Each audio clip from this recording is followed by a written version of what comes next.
Welcome back to UPSC Angle by R.C.Reddy IAS Study Circle.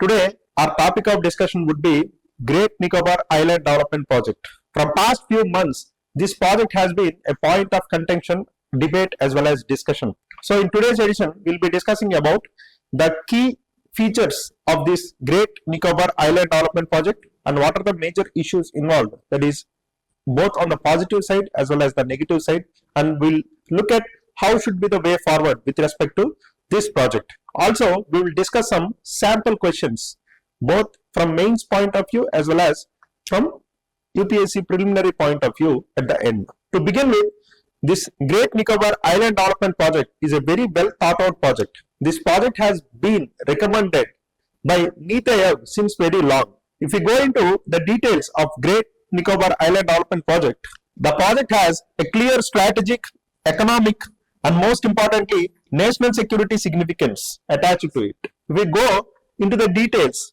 first and foremost, it has a container transshipment terminal here at the Galatela Bay.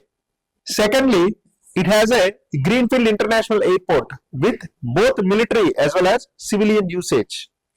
Third, it has an extensive township development which can easily accommodate 3 to 4 lakh people. Also, it has a power plant which is a combination of both gas and majorly solar based energy generator. Fifth and the most important, it is a stepping stone towards establishment of a tri-services command. Coming to tri-services command, it is an integrated command for the armed forces. It is theaterization of armed forces. To put it simply, all the 3 wings of the armed forces will be unified and integratedly present at a single place to take a unified command in response to any kind of external threat. To give you a better and clearer picture, please focus here. First and foremost, about the container terminal, multimodal container terminal. Here is the place where the container terminal or the shipyard will be coming up. Secondly, this orange portion, the place where the greenfield airport with both civilian as well as military applications is coming up. Thirdly, the blue region that is shaded, the area that is going for development, that is establishment of townships. It will have all the 3 commercial, residential as well as institutional buildings. And next, here in this region, you will be having an energy plant. As we have already discussed, it will be a combination of gas plus solar. And if you observe here carefully, there are purple dots as well as green dots. The purple dots indicate one of the PVTGs, namely Shompen, the Shompen tribes and their settlements. These are one of the most important, particularly vulnerable tribal groups and one of the most isolated tribes in the whole world. Next comes our Nicobaris. They are indicated with the light green color here in the illustration. And if we compare both Shompen as well as Nicobaris, Shompen, the number, the estimate would be close to 200 plus. Whereas with respect to Nicobaris, it will be somewhere close to 1500. The project, as we have discussed, has a lot of strategic significance. To give a better perspective, so this is the Galatela Bay and the project, the proposed site of the project. If you observe here,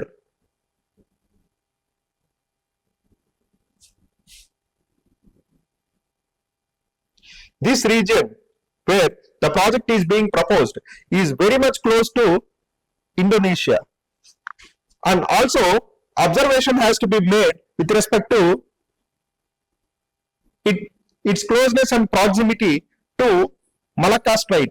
We all know Malacca Strait as one of the important strategic shipping point and also a choke point in the global maritime scenario. Also, if you try to observe the location of the project with respect to the presence of our neighbor China in Indian Ocean region, we all know from the theory of string of pearls that China is very well present in Sri Lanka, Myanmar, Bangladesh, etc. Now, the coming up of this Great Nicobar Island Development Project will give us a great edge or strategic advantage with respect to our presence in the Indian Ocean region. Most of the UPSC aspirants are definitely aware that one of the key agenda of India is to emerge as net security provider in the Indian Ocean region. So, to emerge as the net security provider in the Indian Ocean region, this project that we are discussing right now will serve as one of the game changer, because we'll be having a greater control and command over the Indian Ocean region and also over the trade routes that are passing through the Indian Ocean region, because majority of the trade routes, especially the trade with respect to goods and most importantly the energy trade, happens through the Indian Ocean region, passing through choke points like Strait of Malacca. So, if you go into the details with respect to the pros and cons, that is the rationale behind bringing this project as well as the criticism that this project is facing from different corners. If we start with the pros or the rationale behind starting this project, first and foremost, as we have discussed, geopolitical edge and strategic importance will be gained by this project. To mention some specifics, the first and foremost aspect is countering the expansionist activities by China. It serves as a counter to the string of pearls as well as the Belt and Road Initiative by our neighbor. Secondly, it can better safeguard our maritime interests. For example, as we have discussed, the majority of our trade, especially the trade in energy, is through Indian Ocean region. We all encounter several activities like sea piracy, poaching, etc. With a strong and controlled presence in the Indian Ocean region, it will be advantageous for us. Thirdly, this project can serve as a pivotal point because, as we have clearly discussed, this is close to one of the globally important choking point, that is Malacca Straits. And also, projects like these will definitely add lot of value for our foreign policy, especially with respect to preserving and advancing our geopolitical interests. If you take example of our quadrilateral security dialogue as well as IPEF, Indo-Pacific Economic Framework, India's Act East policy and our Sagar Doctrine, for all these things, these kind of projects will be most important platforms. Last but not least, we can emerge as a net security provider in the Indian Ocean region. Further, if you go into the details and look specifically at the economic and trade potential that will be unlocked by this project can make India to be a dominant player in the global shipping and logistics arena. How? If you look at the project that is being implemented at the Galatila Bay, we have discussed that this is going to be a container terminal.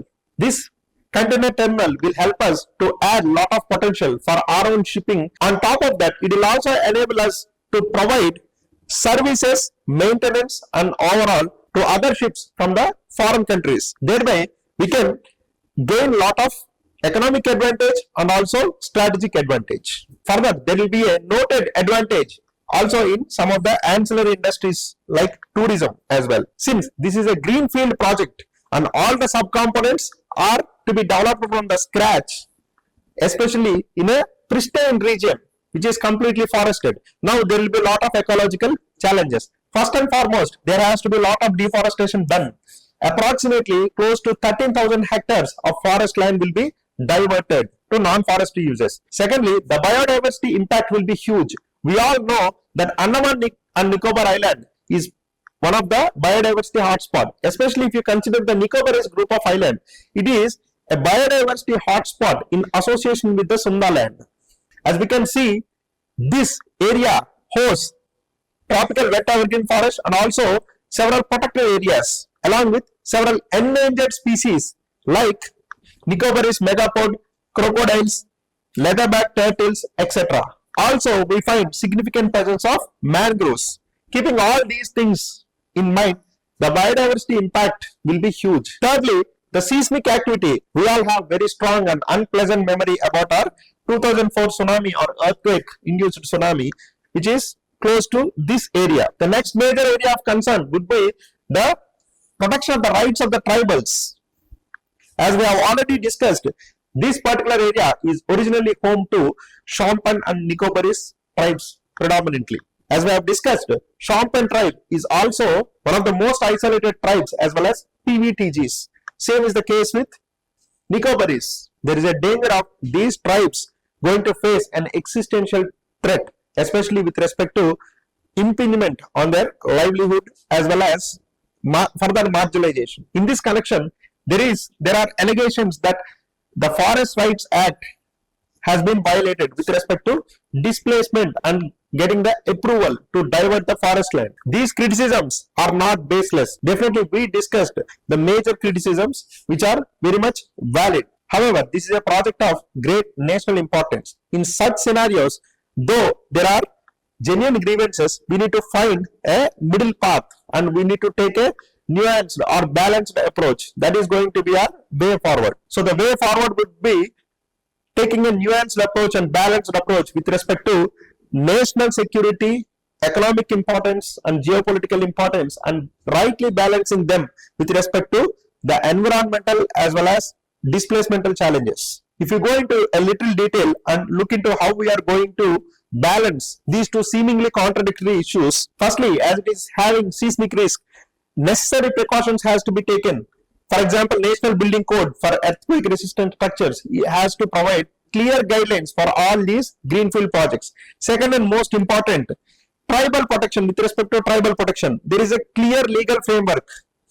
There are a set of laws including the Forest Rights Act, PVTG specific guidelines from the ministry, and all these legal framework should be clearly followed, and there should be genuine and time-bound grievance redressal as well as feedback mechanism. So as part of UPSC angle, one of our focus area is to look into how the questions can be asked both in the preliminary as well as mains examination, and we'll try to look at few sample questions. Firstly, coming to our prelims, this is one of the sample question. So questions might not be restricted to one single area. They can mix and match the questions. I mean to say, the statements can be from different verticals and a question can be framed. In this example, if you look, the question is mostly framed on Shompen tribe, the PVTG that we have discussed already. If you look into the question, consider the following statements regarding the Shompen tribe. The first statement says they are classified as PVTGs. Second, they reside in Great Nicobar Island and are known to be one of the most isolated tribes in the world, or tribes of the world. Third, the staple food of Shompen is pandanus fruit. Fourth, they are primarily settled agriculturists practicing advanced horticulture. Okay, so if you look into the statements and the correctness of these statements, yeah, the first three statements are correct. However, the fourth statement appears to be incorrect because we have already seen that these tribes are PVTGs. If you know the criteria for classifying a tribe as PVTGs, I think you must be aware by now that all the tribes that have been classified as PVTGs, they have pre-agricultural technologies. So they survive on very primitive technology for their livelihood. So the statement 4 is incorrect. Thereby, the correct answer would be 1, 2, and 3. Likewise, questions can be framed on many other aspects which are connected to this project. For example, they might ask you to arrange all the islands in Andaman and Nicobar group from north to south. They'll be giving landmarks. They'll be giving some of the important geographical features like Barren Island, 10-degree channel, Deccan channel, likewise. Or else, they might ask a question on rare and endangered species as we have just discussed. So likewise, care should be taken about the areas that could be asked in and around. If we go further and look into the mains, sample questions that could be asked in the mains. First and foremost, in GS paper 1, the questions can be asked with respect to societal aspects, especially the concerns with respect to tribes, PVTGs, and also issues that could be touched upon would be migration, demographic changes, etc. Also, if you take one more important area of geography within GS paper 1, geophysical phenomena, geophysical risks associated. Questions can also be asked from this region. If you look at one of the sample question, development projects in ecologically fragile and tribal dominated regions often raise issues of displacement and marginalization. Examine in the context of Great Nicobar Island Development Project. This could be one of the question. You can practice this. Similarly, if you look at GS paper 2, governance and rights issues would be touched upon. The sample question could be Discuss the constitutional and legal safeguards available for PVTGs. Of course, this is a stock question. I mean, in common parlance, it can be the static part. Next, in light of the Great Nicobar Island project, evaluate whether India's development goals can be harmonized with the protection of tribal rights. So, the area or the concept of displacement versus development has been a recurrent theme or a repeated theme in UPSC questions, especially in the mains. Similarly, if you look at GS paper 3, which covers environment, economy and security, so first and foremost, with respect to environment, we have seen how deforestation and negative impact on endangered species is part of our discussion. Secondly, questions might also touch the angle of economy, security, etc. In this area, if we look at one of the sample question, the Great Nicobar Island Development Project highlights the recurrent dilemma of development versus displacement. In fact, the previous question and this question are largely similar in theme. Critically analyze the ecological, strategic and socio-economic dimensions of the project in context of India's Indo-Pacific vision. So, here your directive is critically analyze these three dimensions: ecological, strategic and socio-economic dimensions. Likewise, we can correlate and practice questions both with respect to your preliminary examination as well as mains examination. Keep following UPSC Angle. Thank you.